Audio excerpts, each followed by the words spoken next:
been quite a long journey over the past 18 months to get to a point where the book is close now to being completed. The very first interview I took was with Jack Dunnett back in the Benjamin Arms 18 months ago at St Pancras. He was 92 years old at the time, and I had to submit a list of prepared questions for him before being allowed to ring him. And when I finally spoke to him, he was insistent that he was going to come and meet me on the other side of London from where he lived. I was adamant that I wanted to go out and meet him in South London, but he insisted that he came to the railway station at King's Cross to wait for me at the platform before we went off to the Benjamin Arms. So Jack clearly as sharp and as tight as ever. I came down here as a 13-year-old.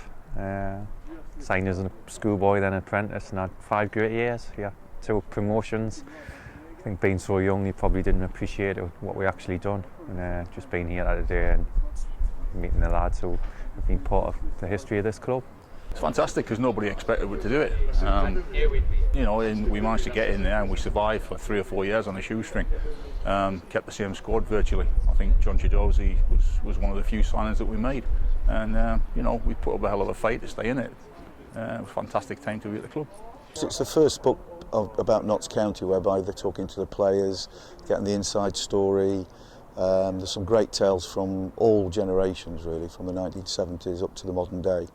And Paul Mace, who's writing the book, he's sort of gone out and talked to a lot of people who were heavily involved with the club basically. You know, the sort of Derek Pavis, the chairman, Neil Warnock, Les Brad from the 70s, Mick Jones.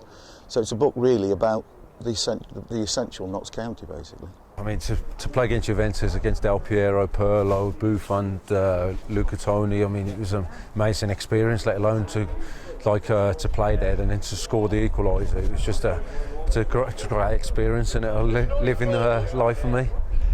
Favourite stories? Well, that's another difficult one. There have been so many. I think some of the escapades on tour are quite legendary, the ones that we can tell in the book.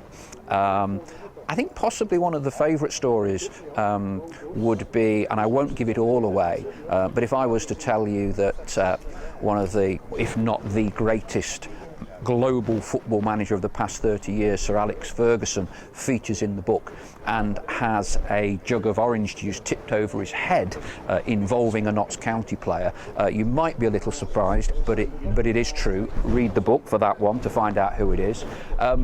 Other stories, one of Notts County's greatest players, again read the book to find out, used to bring a shotgun into training and take pot shots from the top of the stand at the groundsman. Another one that seems very, very unlikely, but I can assure you it's true. It's a huge imprint in my life. You know, some of the guys that's here today, very, very fond, happy memories. Played lots of times with them. As I said, we've had successive promotions. So just a wonderful period of my life, and I'm now an ambassador for the club.